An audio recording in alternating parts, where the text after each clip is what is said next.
E, what's up, everyone?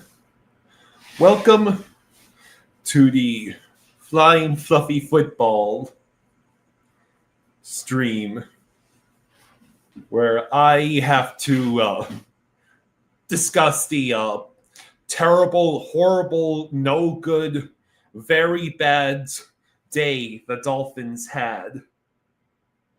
I do not think a single Sunday could have been more expressly designed to torture Dolphins fans.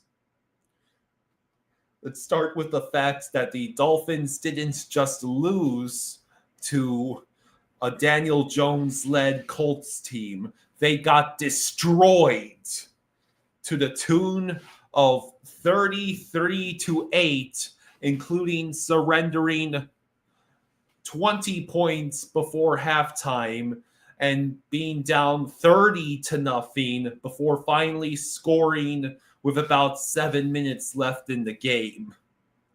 Or how about we talk about the fact that Tua threw for just 114 yards, one touchdown, two interceptions, and a lost fumble off a sack.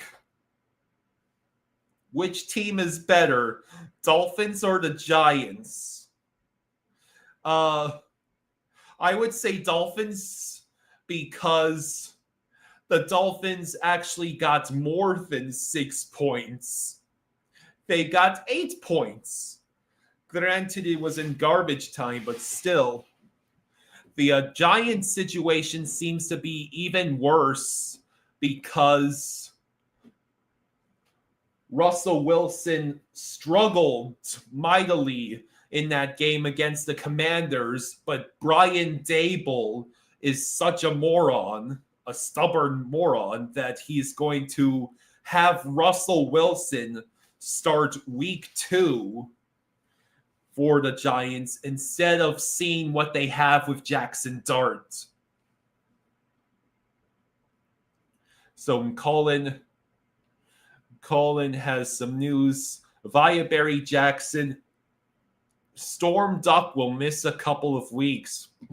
Great. Another corner injury. Just what the Dolphins needed. Waller will try to play against the Patriots.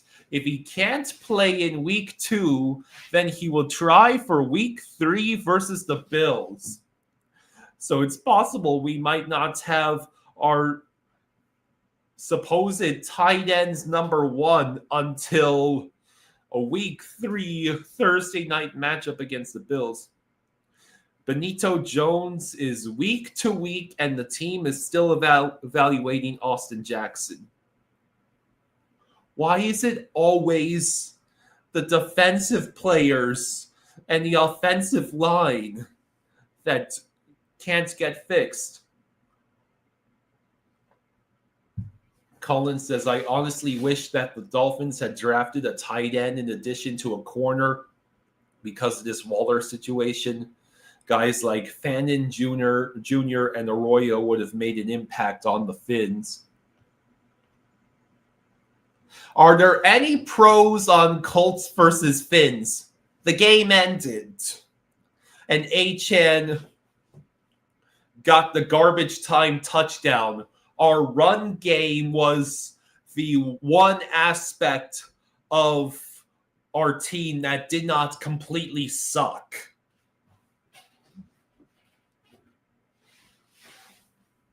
Yeah, let me bring up the box score from this game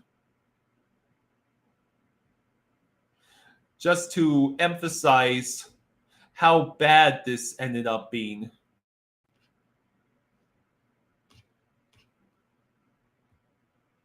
Give it.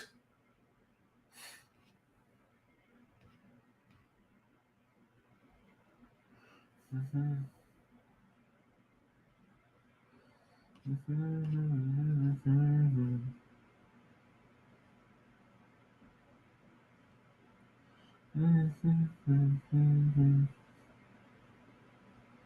Give me 1 second.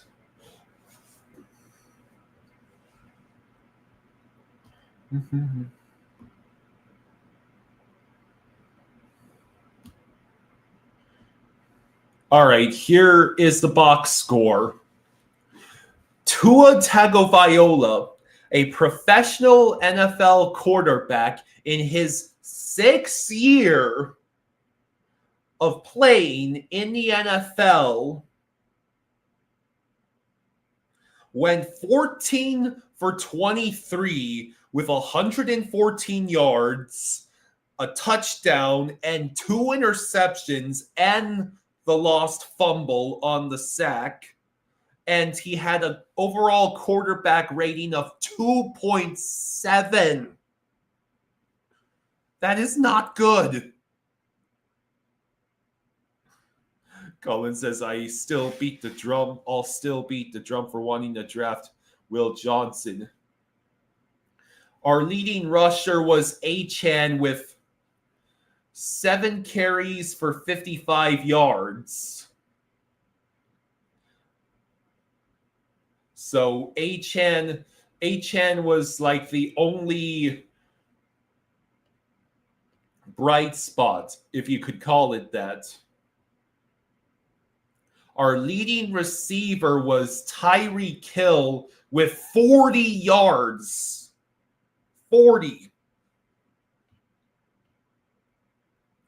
And on the opposite side of the ball, we surrendered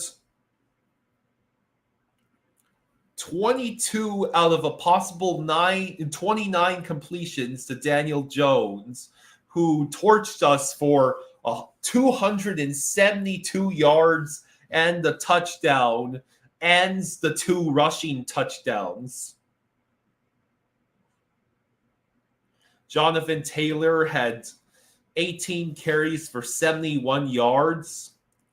Indianapolis's leading receiver, Michael Pittman Jr.,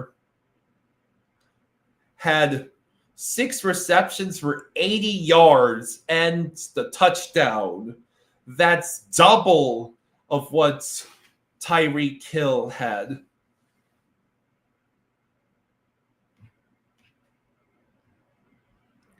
Like I said, yesterday was a day specifically designed to torture Dolphins fans.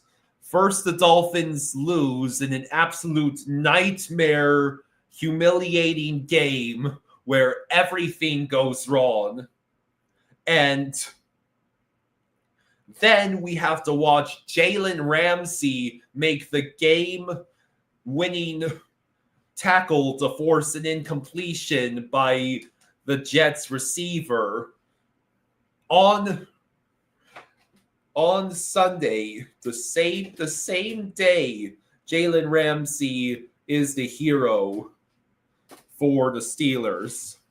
And then after the Jets and Patriots had both lost, it looks like the Bills would lose as well, being down by 15 points against the Ravens with like 4 minutes to go.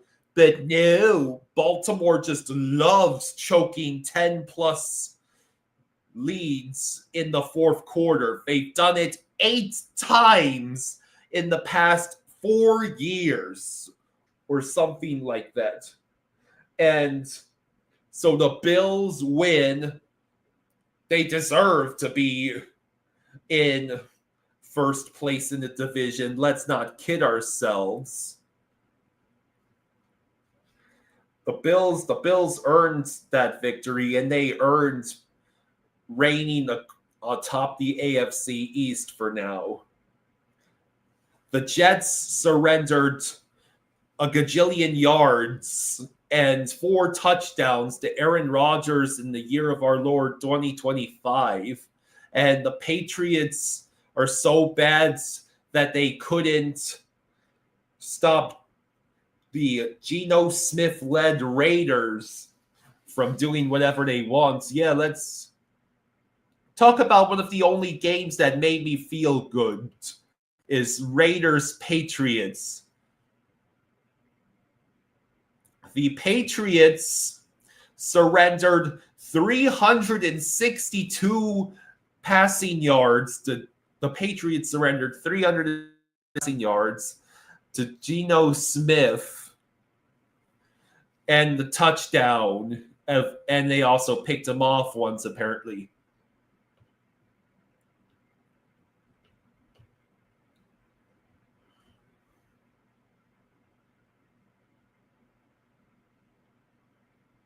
Do I see the Browns at this rate can beat the Ravens next week? Oh, yeah, totally. I should be pissed, and I still am in some ways, that the Bills came back from that massive deficit and won against the Ravens. On the other hand, I would rather get torched by Daniel Jones 10 more times than suffer a collapse like the Ravens did in that fourth quarter. The Dolphins have already been on the bad end of such a collapse, and on the good end. I know how sweet it was to come back from the 21-point deficit in the fourth quarter against the Ravens a couple of years ago, and I know how horrifying it was to watch the team utterly choke and collapse against the Titans, also up by 14 or 15 with about 4 minutes left.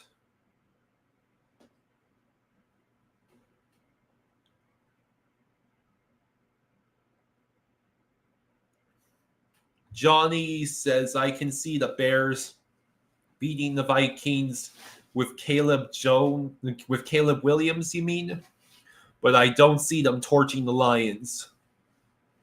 The Vikings don't have Sam Darnold, but the Lions have Goff. Well, the Lions were locked down by Green Bay. I think Green Bay might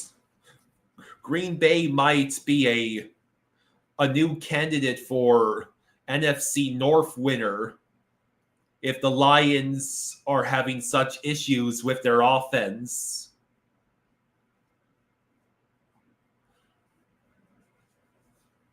I think the Brian Flores Vikings defense will always give opponents fits.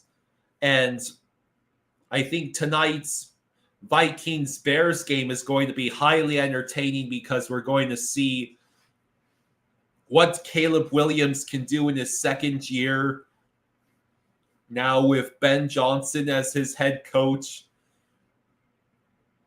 And we'll see what J.J. McCarthy can do in the solidly built Vikings team he is now at the helm of. Yeah, I think it's safe to say that this week versus the Patriots will determine a lot of things going forward. Yeah, if the Dolphins lose in any fashion to the Patriots next week, the season is over. Like, it is alarming, to say the least, to see the Dolphins perform like they did yesterday. Tua looked absolutely atrocious. The offensive line was surrendering sacks and pressures left and right. Our defensive line, which is supposed to be the strength of our defense, couldn't stop Daniel Jones from picking them apart like meat off the bone of delicious spare ribs. How about Packers versus Commanders? Well, I think it's a fun matchup. The Packers defense looks like it could be an issue for other NFC teams to deal with. Jaden Daniels, though, I will never bet against him in important games. Jaden Daniels, I think if there's any quarterback in the NFC that could hand the Packers their first loss, it's Jayden Daniels. I have not seen that Mike McDaniel was live a minute ago. Colin says, I think it's yeah, Ghostslayer says, hey Kyle, that was some game between the Bills and Ravens last night. Yeah. Of course it had to be the Bills that won. The Dolphins couldn't even get the small comfort of having the division all be 0-1 because the Ravens are massive chokers. That level of talent the Ravens have, Lamar Jackson and Derrick Henry going full ham on the Bills' defense like that, up by 15 with 4 minutes to go, and you found a way to lose.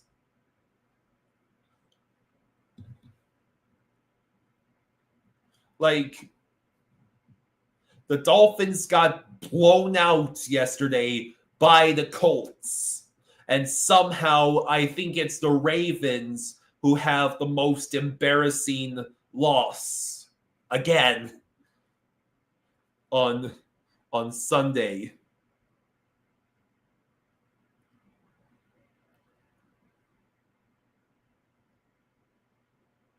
I don't think the Colts will go too insane with the Daniel Jones streak, although it wouldn't be the first time where it turns out that the Giants was the problem and not the player.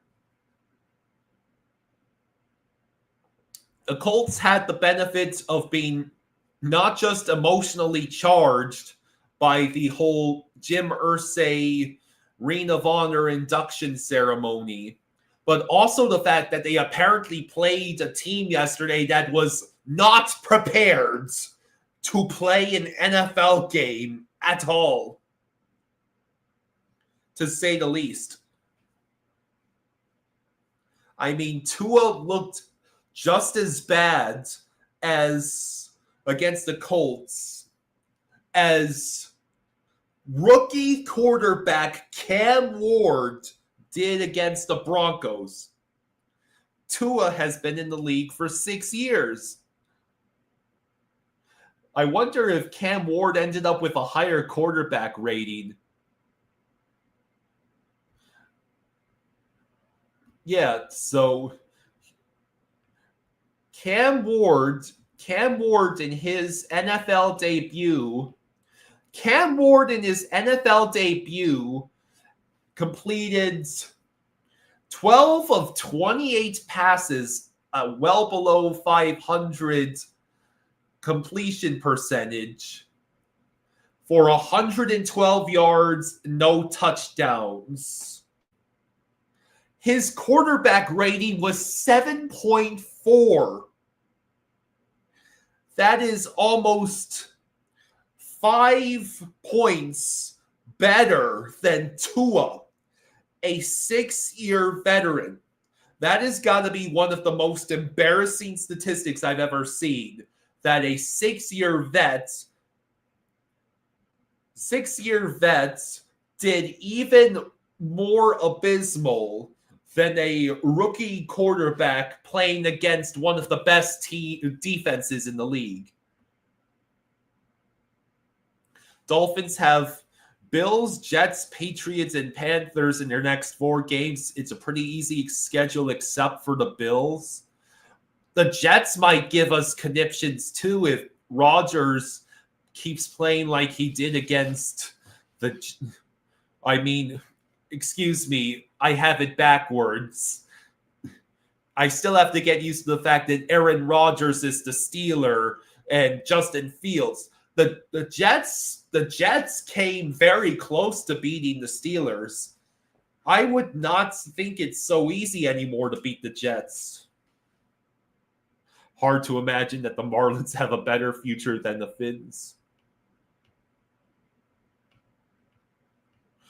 Colin quoting Xavier Howard post-game, we knew he gets the ball out pretty quick And once we take away his first read, I feel like it's panic mode after that, and it showed yesterday, referring to Tua. That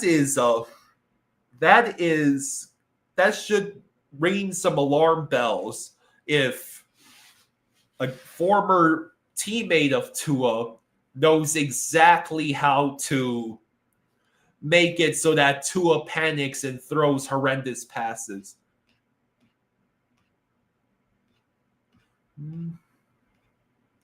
Real Cinema says, fire everyone. If the Dolphins lose to the Patriots next week, I'll gladly join that fire everyone. Bills are that good despite punting away the game at times.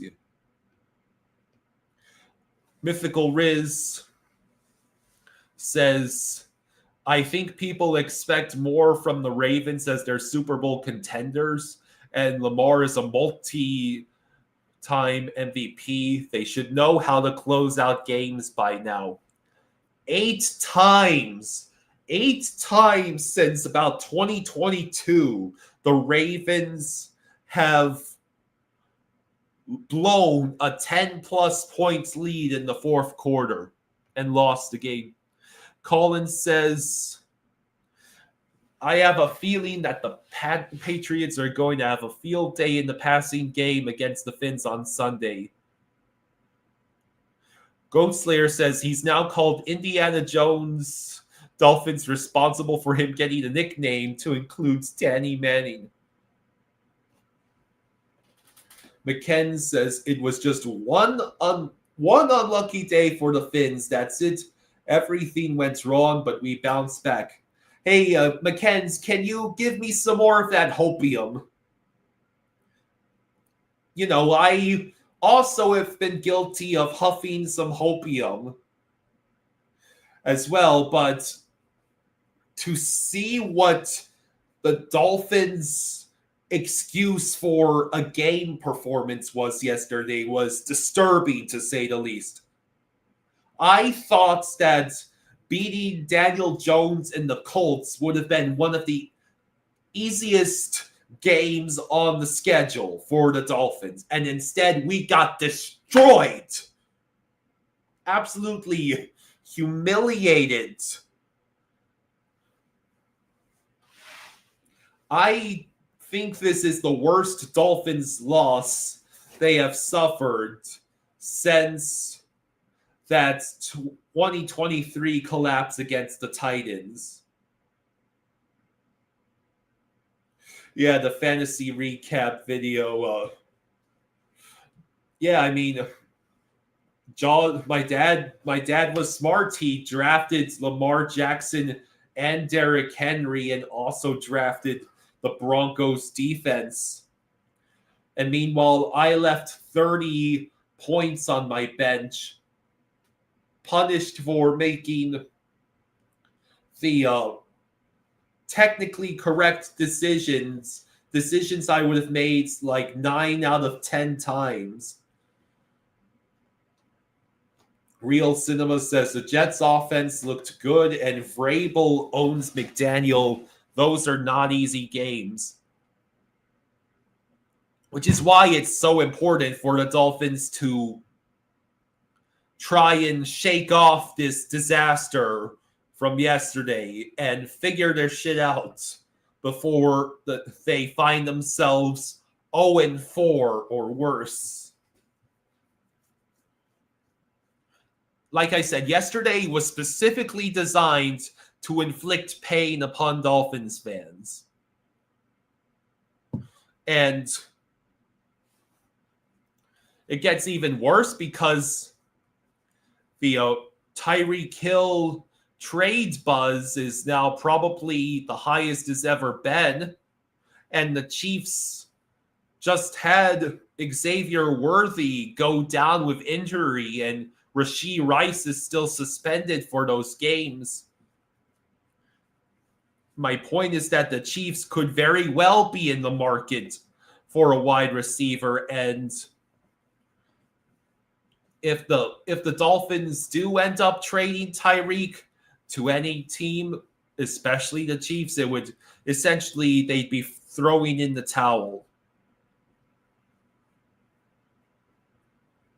Mythical Riz says if Dolphins go 0-4 or even 1-3 to start, we should make a poll if McDaniel gets fired during the season. Well, I think McDaniel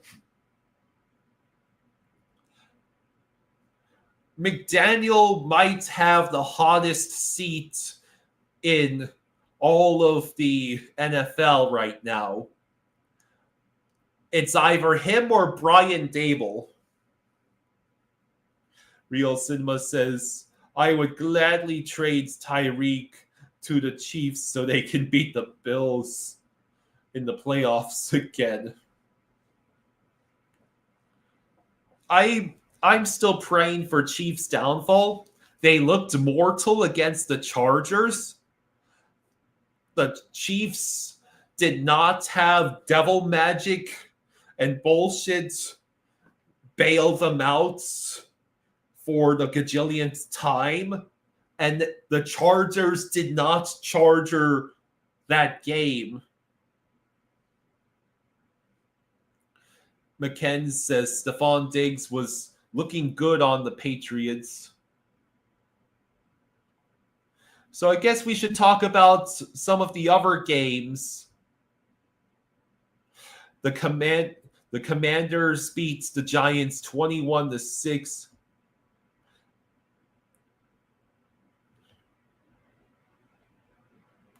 Russell Wilson went 17 of 37 for 168 yards, and yet his quarterback rating was 10 times as better than Tua's, because he avoided interceptions and he recovered the one fumble he had.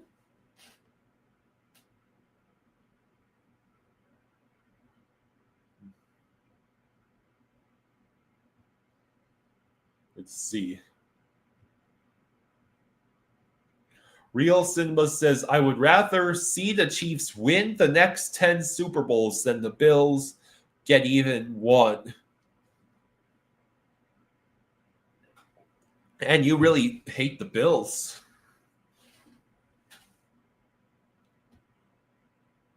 So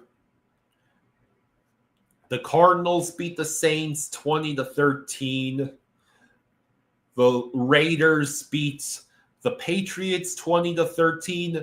The Steelers won a nail biter against the Jets 34-32, thanks to a literal catch of God and Chris Boswell nailing a 60-yard field goal.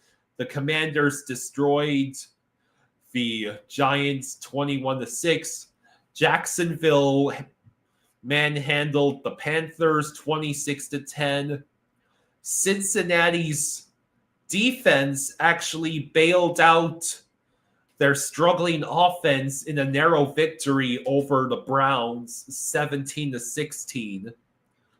The Falcons experienced even more heartbreak by surrendering a touchdown to the Buccaneers, a go-ahead touchdown within the final couple of minutes, and then missing the game-tying field goal as time expired, giving the Buccaneers a 23-20 victory. The 49ers did everything in their power to hand victory to the Seahawks, and the Seahawks went, no, you have this win, as the 49ers won 17-13. The Broncos fans were going to have conniptions after having turned the ball over 4 times, but they still did enough to beat out Cam Ward and the Titans 20-12. Green Bay was in control the entire time against Detroit, winning 27-13.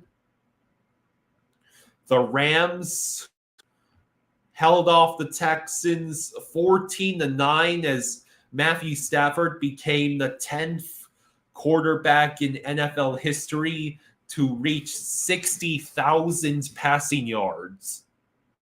And of course, everybody knows what happens last night between the Ravens and Bills.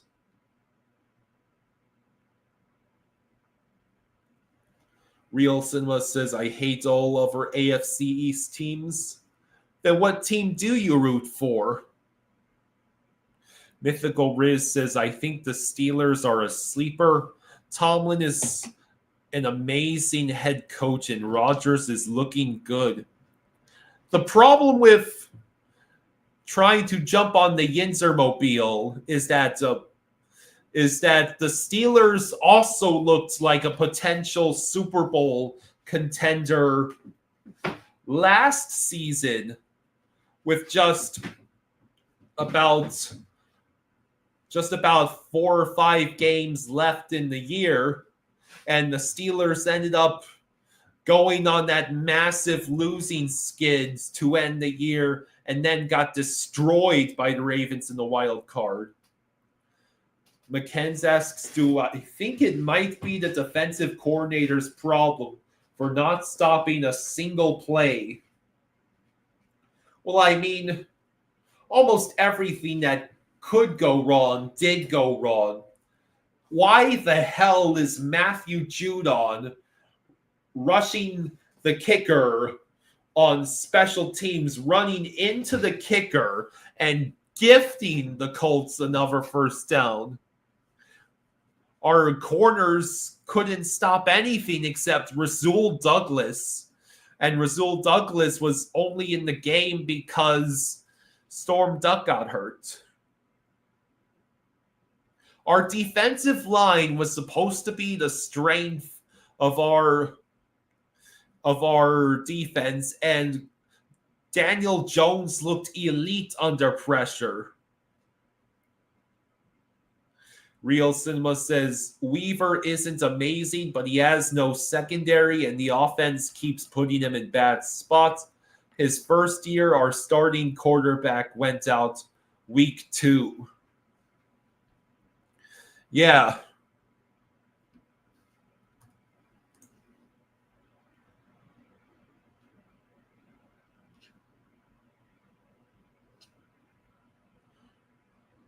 So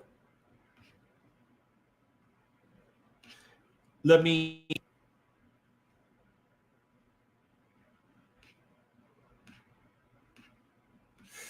read this ESPN article, and it is a pretty good summation of how bad the offense in particular looked.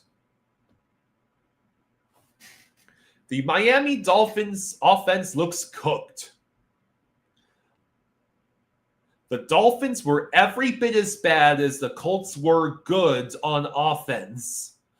While the Colts were ending each of their drives with score, the Dolphins were flailing. They ended their first 5 drives with an interception, a fumble, a punt, another interception, and a wildly overthrown check down from Tua that finished the 5th possession on downs. Devon Achane scored a garbage time touchdown to give Miami some semblance of a positive moment. While Miami ran the ball well, turning 12 carries into 78 yards, it fell behind too quickly to have any hope of relying on the ground game. It would be easy to say that Tagovailoa struggled after being made one-dimensional, but he was struggling before that too. He finished 14 of 23 for just 114 yards with a touchdown pass and 2 picks. His 2.7 total quarterback rating is not a typo. It was the worst performance of his career.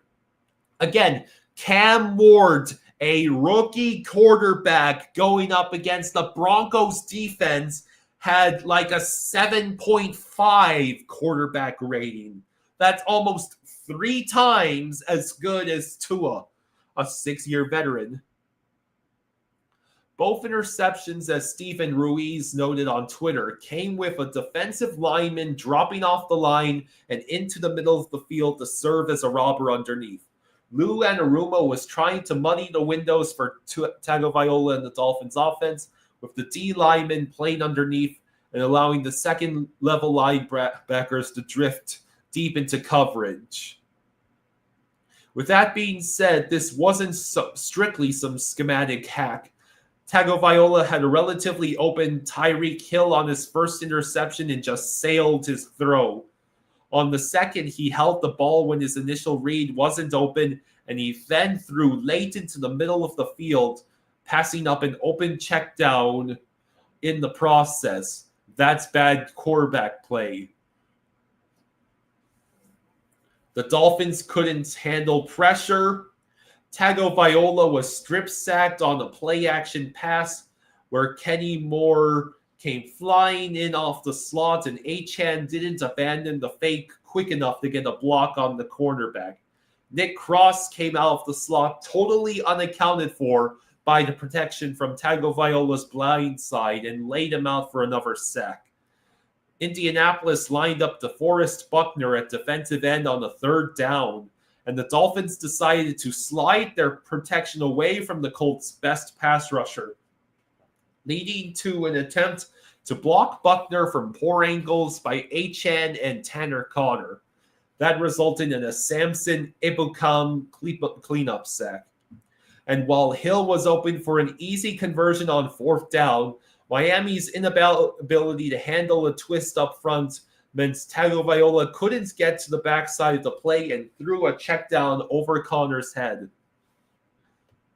The saving grace for the Dolphins might be their schedule. While they have games against the Bills and Chargers, they also host the Patriots and Jets and travel to play the Panthers, Browns, and Falcons over the next 2 months.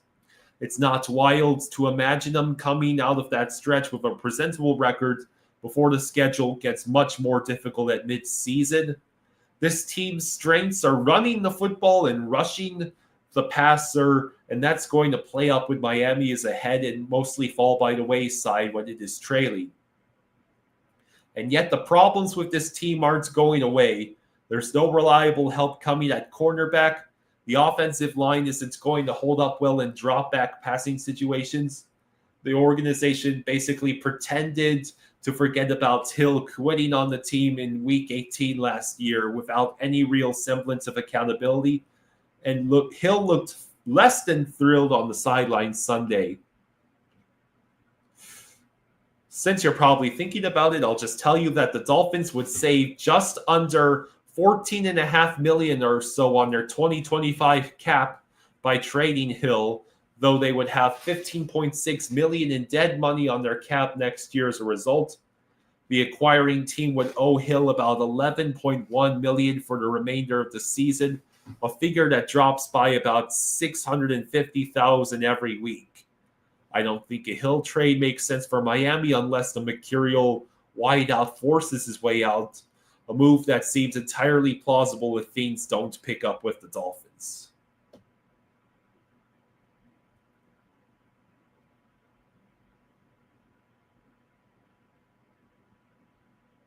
The Vikings are the favorite against the Bears tonight. Real Cinema says Tua faced a pressure rate of 22%, second lowest for week one after Lawrence so far, but people keep telling me it's all the O-line's fault. Well, I mean, questionable O-line player, no. Tua absolutely sold on some of those horrendous passes, the failed conversions on third and fourth down, the 2 interceptions. Mr. Krabs says, at this point, I just want hockey to start now. I want basketball to start too. Hey, David. David says, trade everyone worth any picks at all now.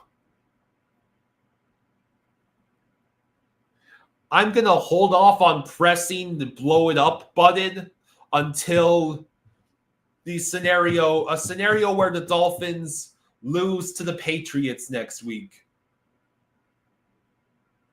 Yeah, the Colts scored on every possession. The defense made no adjustments. Yeah, Daniel Jones did whatever he wanted. Jonathan Taylor did whatever he wanted. Literally, the Dolphins could not get a stop.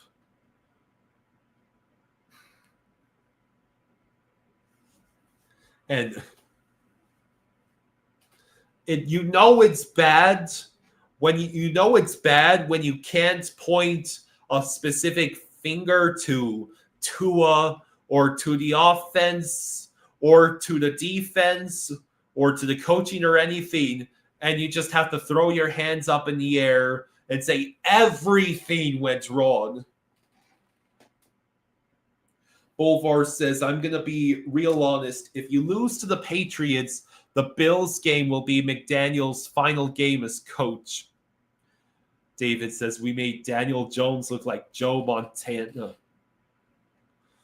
Or maybe Colts offense was really good. Well, the Colts play the Broncos next week. So before the Colts fans start jumping on the Daniel Jones hype train, let's see how the Colts do against one of the best defenses in the league.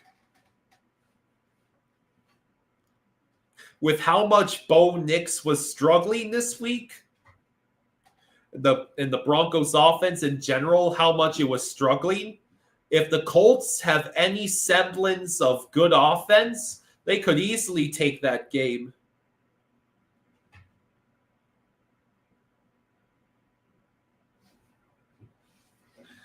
Now, who said anything about Colts in the playoffs?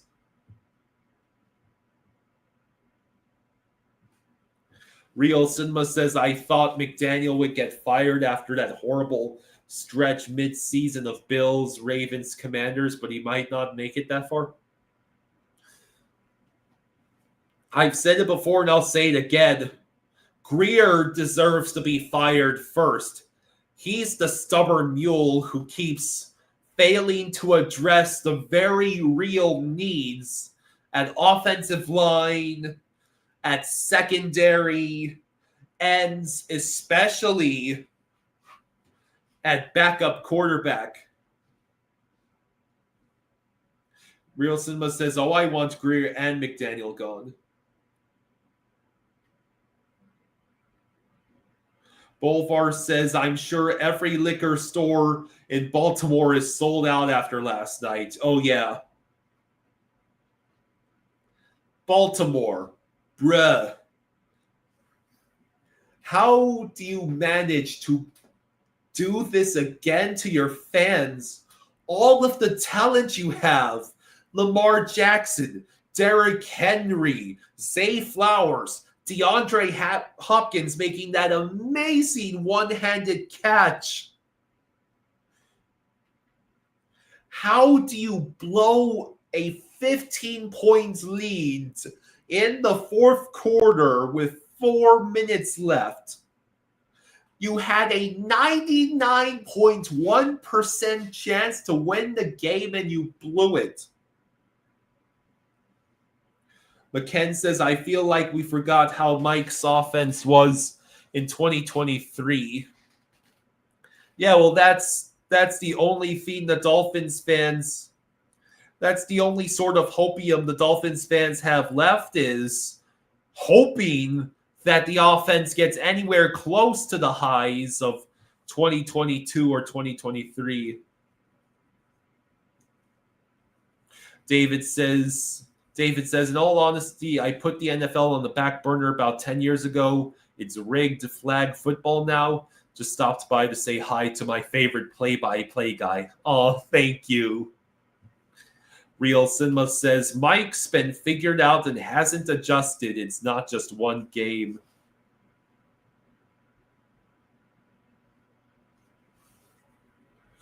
Bolvar says, even though you're correct, Kyle, you are forgetting that these problems with McDaniel have always been masked by success. Miami has never had a culture, under McDaniel, and they're soft. They're soft as well. Back in 2021, the Packers got destroyed in their opening game by the Saints, and the Packers ended up getting 12 wins that season. Well, Pacharo, the Packers still had prime Aaron Rodgers at that point. In fact, it wasn't until yesterday. It wasn't until yesterday. Yesterday was the first time since 2021 that Aaron Rodgers had thrown for over 200 yards and 4 touchdowns in a single game. It literally was vintage Aaron Rodgers going 2 of 30 for 244 yards, 4 touchdowns. And yeah, the 2021 Saints team missed the playoffs this year. Well, that's not a shock. I mean, the Saints have been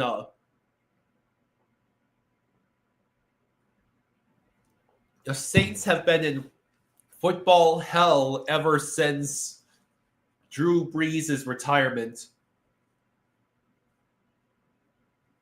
Real Cinema says they already are copying it. The good teams figured us out in 2023. Last year, a lot of other teams did too with the cover 2 deep safeties. Well, yeah. I guess what disappoints me the most about yesterday is all the talk the Dolphins had over the offseason about resetting the roster, changing the culture. Tua wanting to show the kind of player he is. And then the Dolphins didn't just lose to Daniel Jones and the Colts. They had a game that even the most pessimistic Dolphins fans could not have foreseen. Like, that was an unmitigated disaster yesterday. And the only possible way forward for us Dolphins fans is if it somehow does turn out that this week 1 abomination was a fluke and the Dolphins are able to figure out how to play NFL football.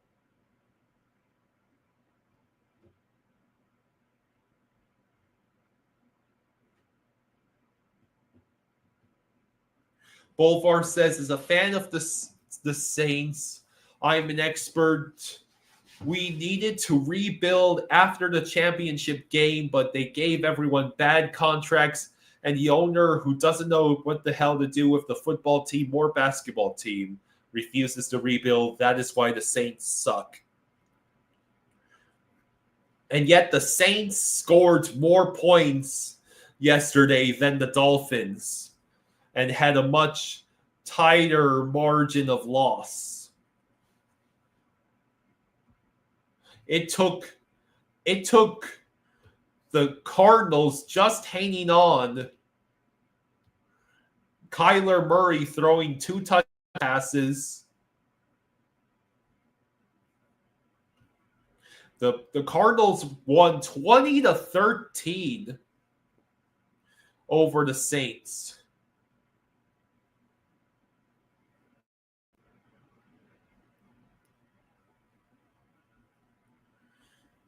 The Saints tight end Jawan Johnson had both hands on a potential tying catch at the goal line in the final seconds, but Budda Baker and Jalen Thompson were able to force the ball loose as Johnson crashed down hard in the end zone.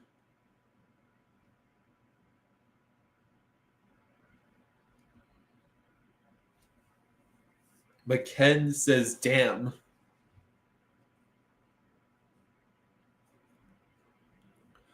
Real Cinema says, yes, Bryce Young is cooked like Tua and Mac Jones.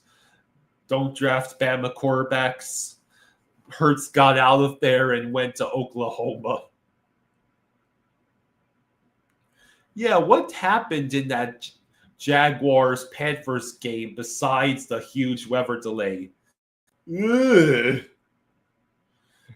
I think I might have found a quarterback play that comes somewhat close to being as bad as Tua. Not quite as bad.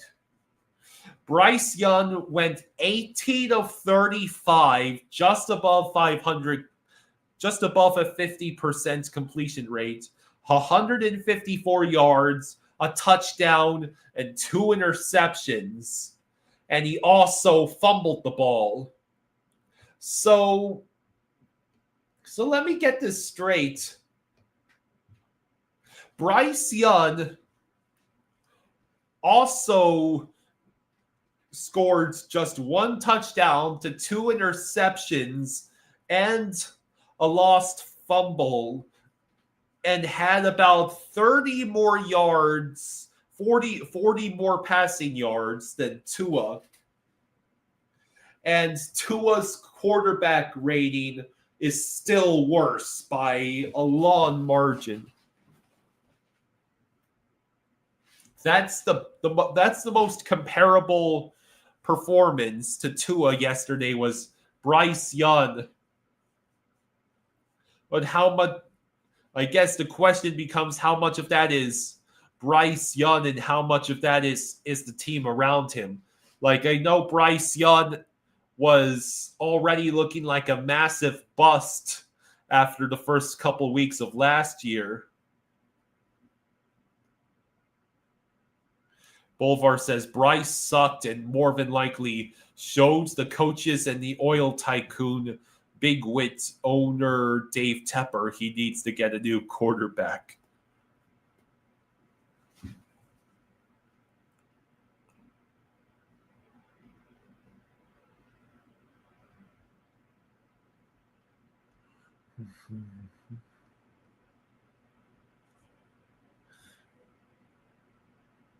So, question for the Dolphins fans here, and for the Ravens fans, if there are any here.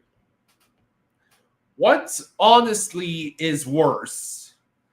Getting trampled by Daniel Jones and the Colts in every facet of play, like the Dolphins just got handed to them yesterday, or being the Baltimore Ravens, having a Super Bowl contending team with Lamar Jackson and Derrick Henry terrorizing opposing defenses, and having a 15 points lead with 4 minutes to go, a 99.1% chance to win the game, and losing. Losing because the Bills ended up with 1 second on the clock at the end of the first half and were able to kick the field goal because the Ravens missed that extra point in the fourth quarter. The Bills went 0 for 3 on 2-point conversions in this game and still won. So Real Cinema and McKenz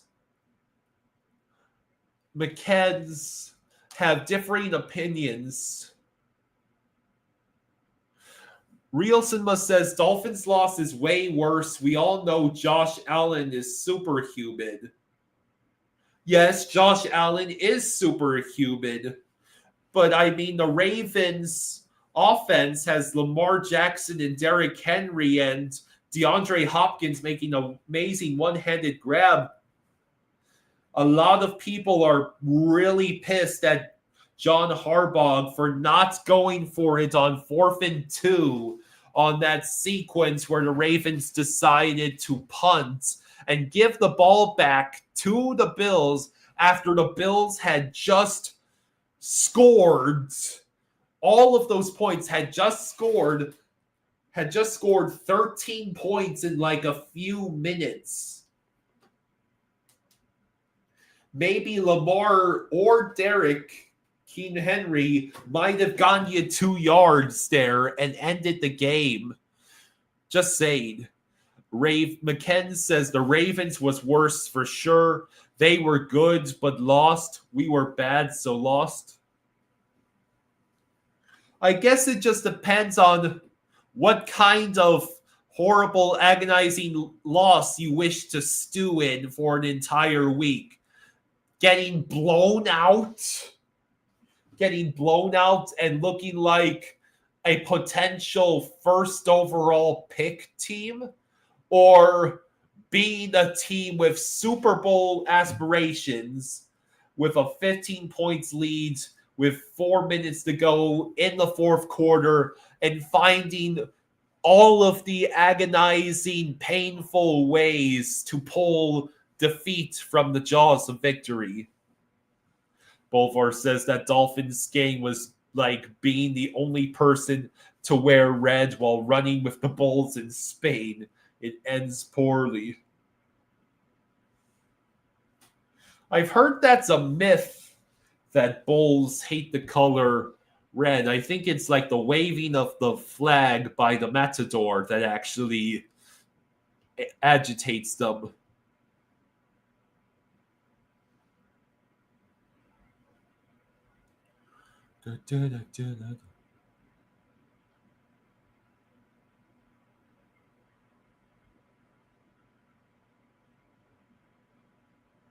Like, the sad part is, if you want to play the game of looking at every team's score across the league this week, the Dolphins would have only beaten the Giants this week in any head-to-head matchup. We would have lost by 1 to the Texans, lost by 4 to the Titans. When Cam Ward, a rookie quarterback on a terrible Titans team, leads a somewhat more effective offense against one of the best defenses in the league in Denver, than your 6-year veteran. A 6-year veteran going up against a defense that, aside from a few new pieces, is still the same defense. The same defense that got torched by Drew Lock in a must-win game last year. Yeah.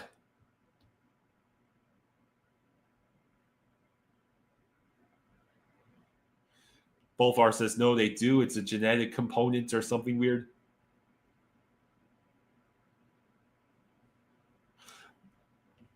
McKen says, see, next match we can be better, but the Ravens were already better but still lost. They will lose more games. Yeah. The Ravens always have at least 4 or 5 games a year where they had no business losing and still lost. Maybe 3 or 4 games if they're lucky. Like last year, they lost to the freaking Raiders. Didn't they also lose to the Browns? Yeah, the Finns' only way is to go up and the Ravens to go down. Real Cinema says, we play the Bills on Thursday night football in 2 weeks. Trust me, it can get worse unless we're forgetting how last year's Thursday night football against the Bills went. Oh no, we haven't forgotten about that. With this Dolphins team, it's very clear we're going to just have to take this 1 week at a time. with that sort of loss from yesterday, a wild cards discussion becomes almost laughable. And it's simply a matter of finding out if the Dolphins really are as terrible, will be terrible, as terrible every week as they were yesterday. Can you beat a Patriots team that just got torched by Geno Smith and the Raiders? I mean, Mike Vrabel has been a thorn in the Dolphins' side for the past several years. But the team he's with is arguably, not great. And the Dolphins in this Tua McDaniel time have dominated the Patriots in pretty much almost every single matchup. So it really is a matter of Dolphins' historical dominance against the Patriots versus Mike Vrabel haunting Dolphins nightmares.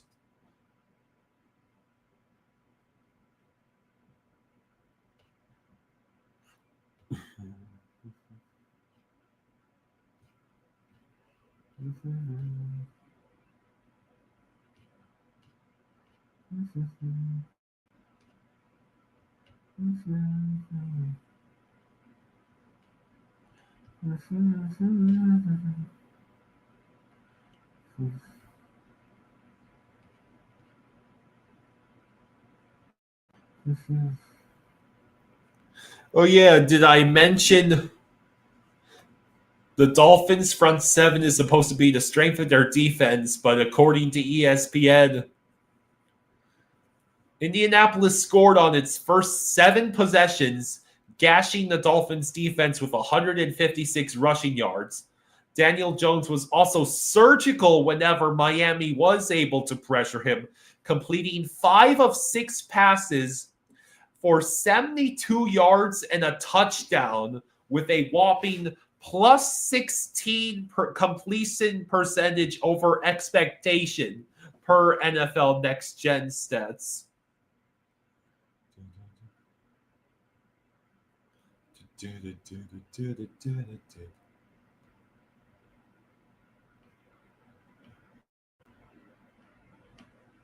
So we've got some injury updates. Dolphins right guard James Daniels and cornerback Storm Duck out multiple weeks. Daniels suffered a pectoral injury during Miami's first offensive drive and did not return. It looks like with James, it's not season ending. He won't be available this week, and it looks to be a couple of weeks. And Storm Ducks will also be a couple of weeks, which means now we are going to have Keon Smith and Rasul Douglas filling in for those two. The team is still evaluating Austin Jackson. Benito Jones is considered week to week, although McDaniel would not rule Jones out for Sunday's game against the Patriots.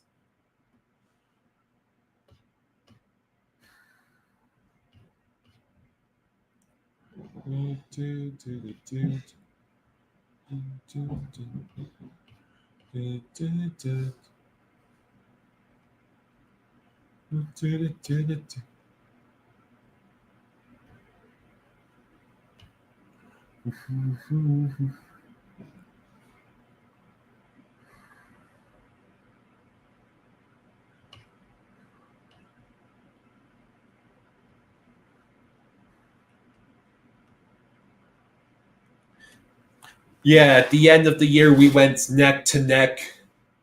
Yeah, that was one of the more agonizing losses from last year. Being this close to beating the Bills in that second matchup. McKen says, I am happy Storm Duck is out. Yeah. Rasul Douglas came in and was immediately one of our best defensive players. Like, he nearly got an interception on his first snap after the Storm Duck injury. You know, I hate to see Storm Duck get injured. I was honestly surprised that Rasul Douglas was not one of the starting corners, but I guess, you know, he joins the Dolphins so late in the offseason. He hasn't really had the practice or the preseason to prepare. It's still not good. Don't confuse any slight improvements right now to anything other than perhaps rearranging deck chairs on the Titanic. Like, our secondary was bad. Our offensive line was surrendering a whole lot of sacks. Well, it was 3 times that Tua got sacked, correct? Including the one that led to that fumble. And apparently Xavier Howard, yeah, let me find the quote here.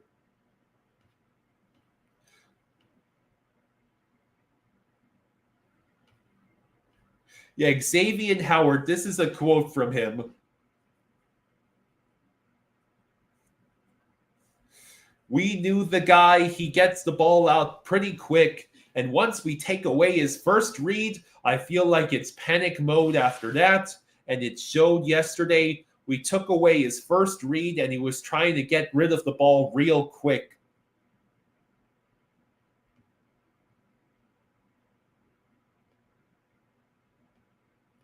And Laiatu Latu, who had fooled Tagovailoa by dropping into zone coverage on the interception he had, he said, you could just tell with the big eyes and him getting flustered, referring to Tua.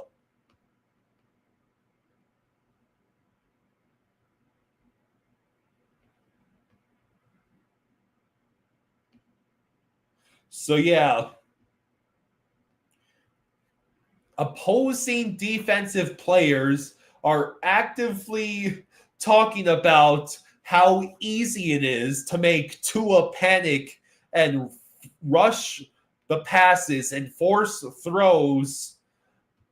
And yeah, that is not good. McKen says Mike needs to give Campbell-type speeches to get these guys motivated.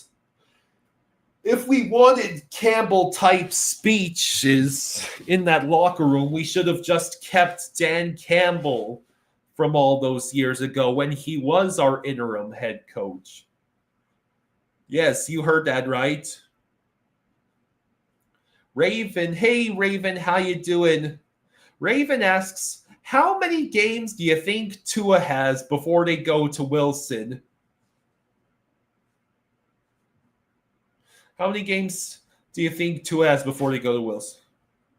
Well, honestly, I do not see Tua getting benched. I think the only real event that Zach Wilson comes out onto the field is if Tua gets injured again.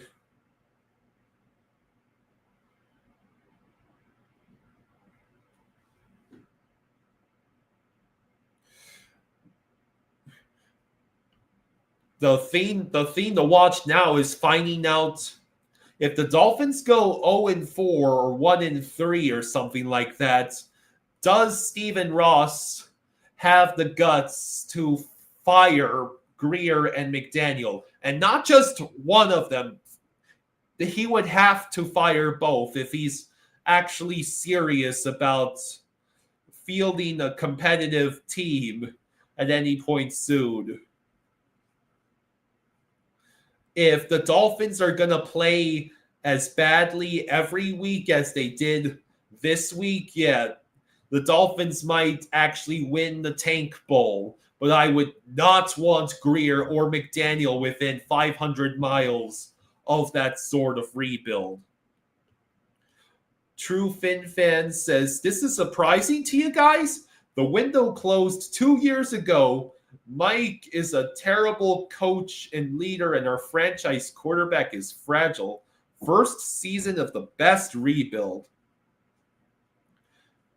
Well, I would say Mike McDaniel's hot seat just got even hotter. I can't say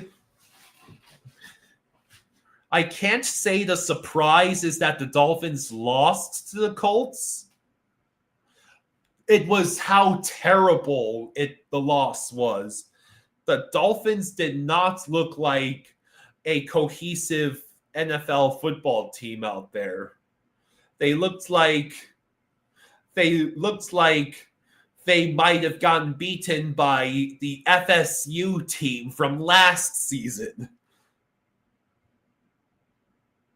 Real Cinema says, you ready to watch Brian Flores and his defense dominate Caleb Williams tonight? That's entirely a possibility.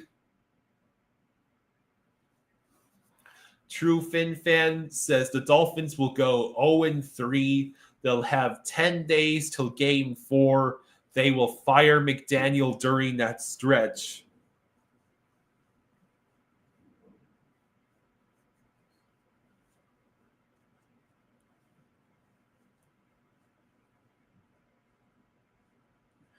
I don't know if McDaniel would get fired after 3 games.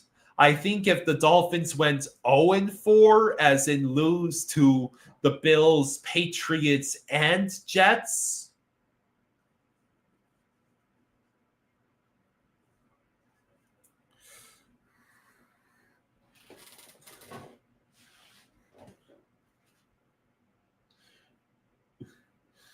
if they lose all of the divisional matchups in this upcoming 3 weeks, then the fan base will be practically screaming for McDaniel and Greer to get fired if they aren't already.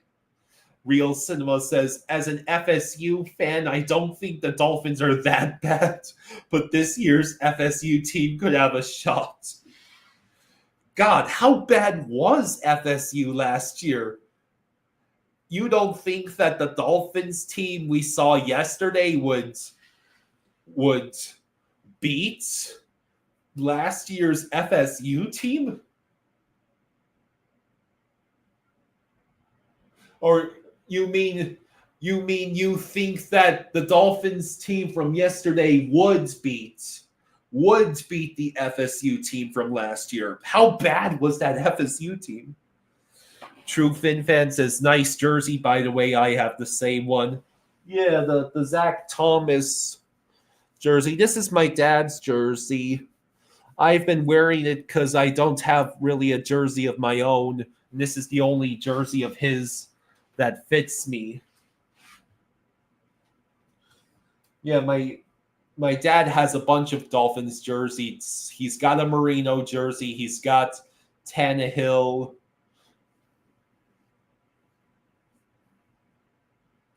So,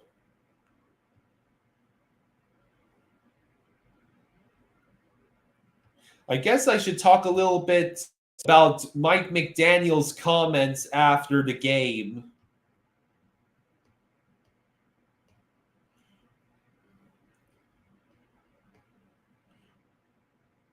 Dolphins coach Mike McDaniel said he knew the film to fully digest Tua's performance, but said the result yesterday. This is from yesterday, these quotes.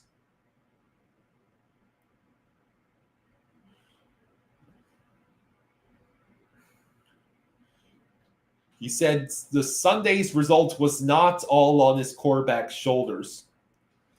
It was something left to be desired. There's throws he makes 9 times out of 10, and he didn't make them today. Definitely not all on him. Too many people failed at the execution of their jobs for him to have anything extra on his shoulders. Like the rest of the team, his performance wasn't good enough. He noted that it's difficult to play quarterback in the NFL when facing surprise pressure. According to Next Gen Stats, Tagovailoa was pressured on 26% of his dropbacks and failed to complete any of his 3 pass attempts when pressured. Tua was quoted as saying, this was the lack of a lot of things today. We don't want to overreact and we don't want to underreact. We want to make sure we get this right so this never happens again. Well, no, duh.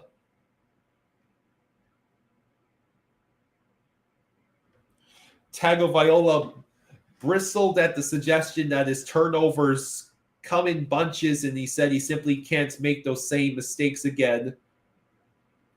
I wouldn't say I'm pressing. I would say it's a part of the game. You obviously don't want to turn the ball over. I thought that was a wild comment that I turned the ball over in bunches.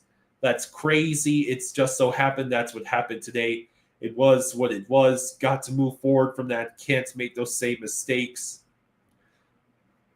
Tyreek Hill was quoted as saying, I was still moving fast. I was moving good in and out of my routes, so I felt great, man. Obviously, timing-wise, the first target that we had, I wish the connection was there, but it'll get there with time. We obviously know what we got to fix and get better at, so that's what we're going to continue to attack. Let's see. Tagovailoa said, you never want to look at it as this is just week 1. We'll just take our loss. And the way we lost, none of the fans pay for the Miami Dolphins to put up 8 points and watch the other team drop 30 on them. He said, we need to look in the mirror. We need to hold each other accountable. I would definitely say it starts with me. I think as a team, this was something we were trying to avoid. Could this be good for us? I don't know. We'll see how we respond next week. We got to go look at the film, but I'm definitely curious to see. I came in on Tuesday and seen these guys last week. I want to see if these same guys are watching film on Tuesday this week. I want to see how everyone goes about their process.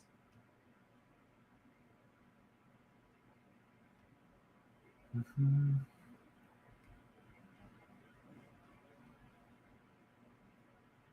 Yeah. Real Cinema says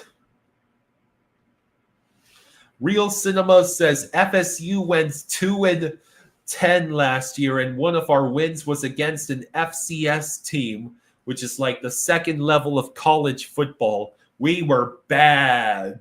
This Dolphins team would still beat them. Well, that says a lot more about the absolute state of FSU last year than anything else. So,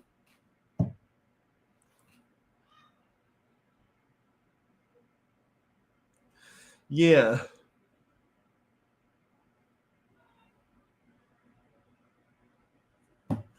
It was terrible, horrible, no good, very bad, awful game yesterday. And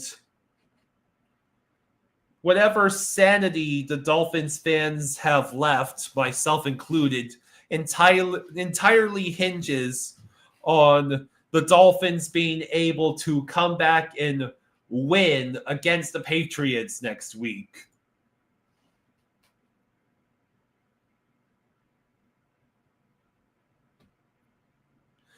If the Dolphins lose against the Patriots next week, I will probably be emotionally checking out because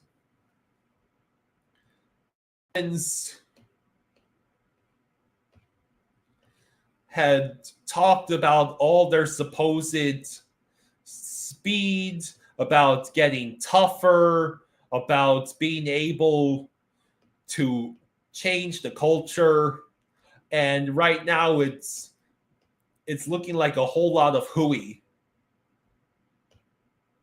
You just got torched by Daniel Jones and the Indianapolis Colts, a team that at least last year was the definition of delusional mediocrity.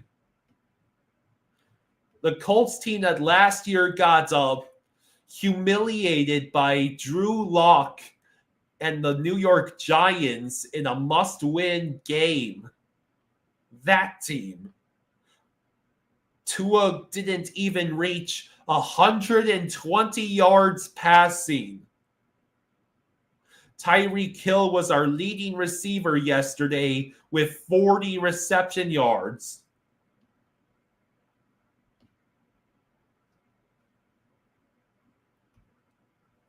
So yeah.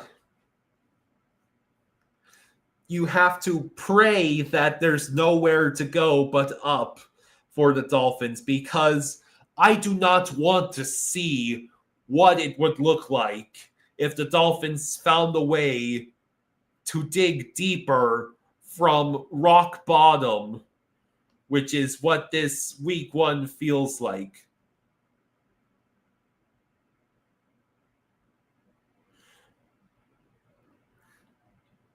Like, the Dolphins will be playing against the Patriots next week, and it'll be a litmus test to see if the Dolphins even have the ability to beat a team that they have routinely beat in the past few years, and if they have the ability to outsmart a coach that has given us conniptions and agonizing heartbreak before in Mike Vrabel.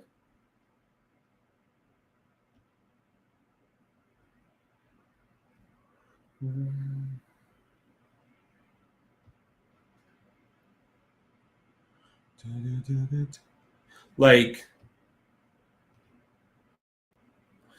Xavier Howard is out here saying that he knew he could force Tua into panic mode and that all you have to do is take away his first read.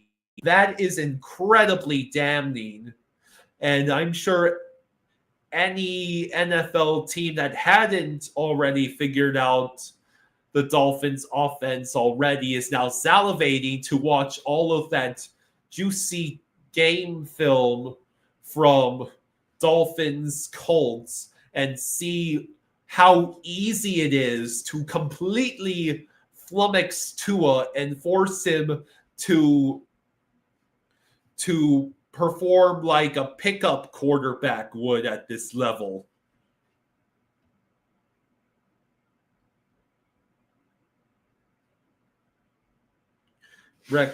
Real Cinema says Rex Ryan called McDaniel a nerd. Boy said we're soft across the board and that the team doesn't respect him.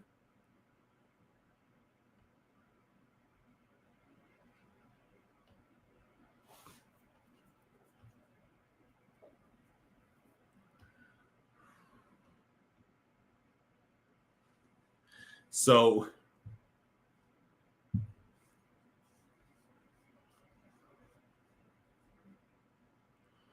yeah, we're looking at the Dolphins fans are once again staring down the barrel of potentially having a tanking team out there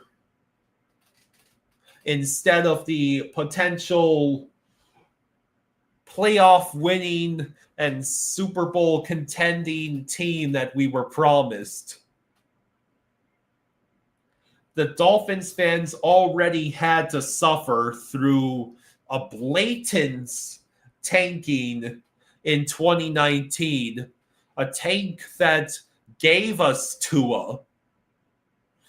And in turn, Tua and McDaniel had given the fans hope with making it to the playoffs in 2022 and 2023. But the Dolphins, anytime the fans have a shred of optimism, it's just been slapped across the face like a dead fish.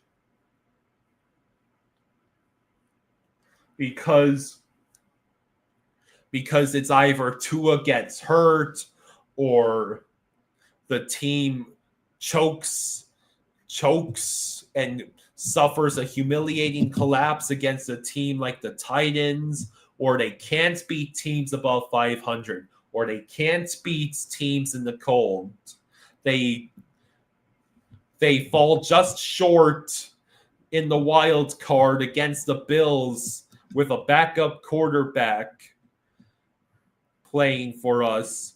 They get frozen out in Kansas City. Tua gets hurt again. The Dolphins lose. The Dolphins go 2-6. 2-6 to start 2024. They missed the playoffs thanks to Denver destroying Kansas City's backups.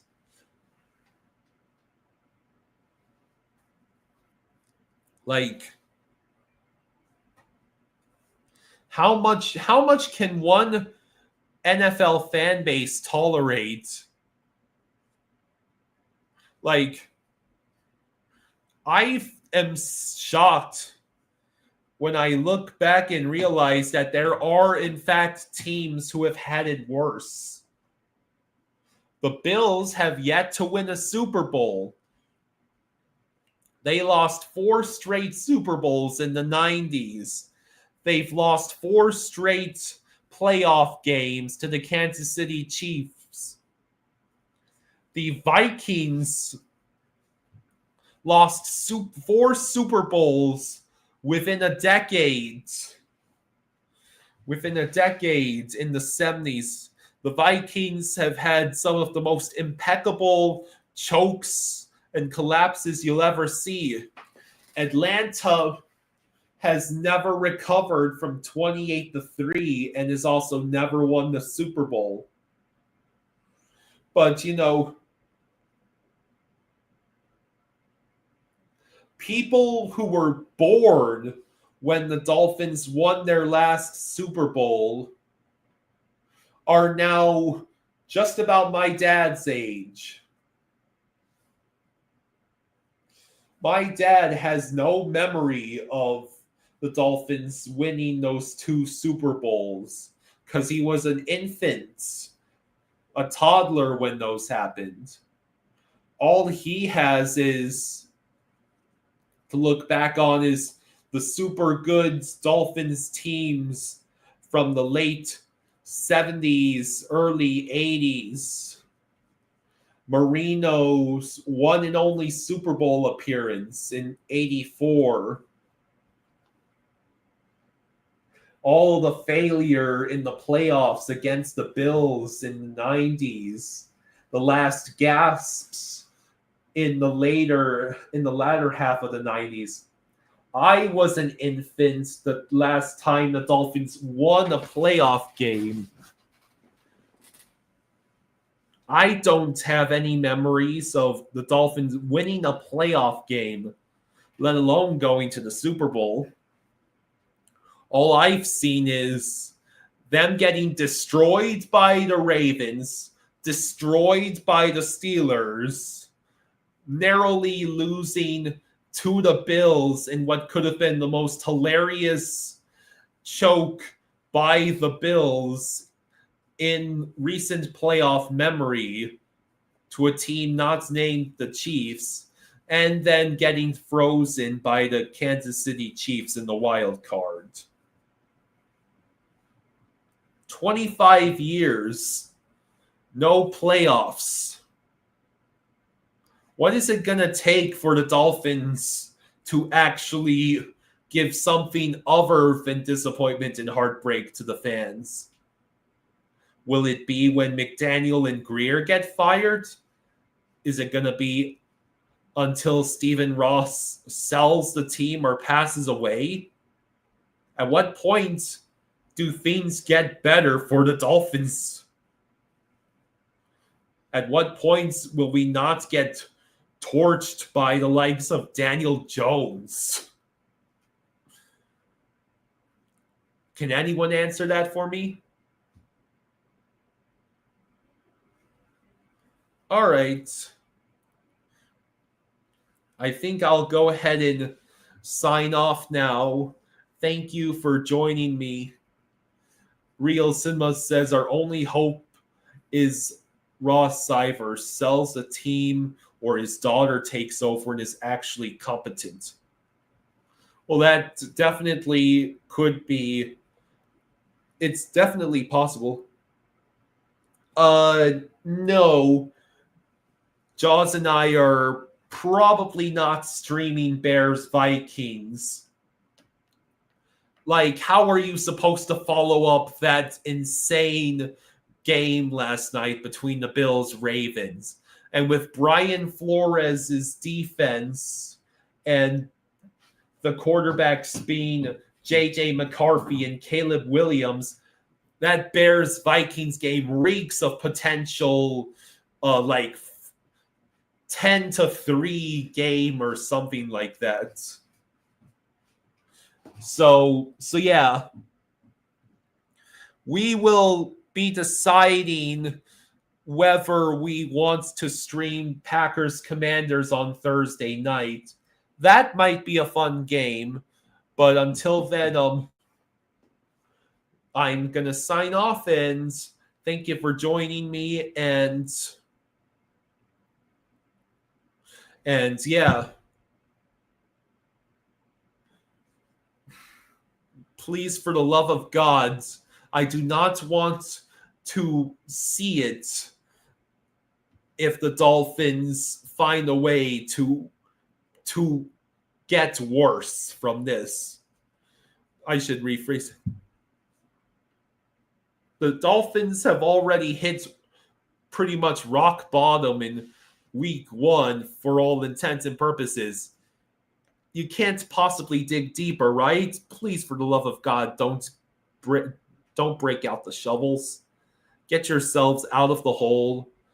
Win against the Patriots and at least have the Dolphins fans pretend there's some sort of competence. All right. Talk to you guys next time. Have fun tonight. Good luck to the Bears and Vikings.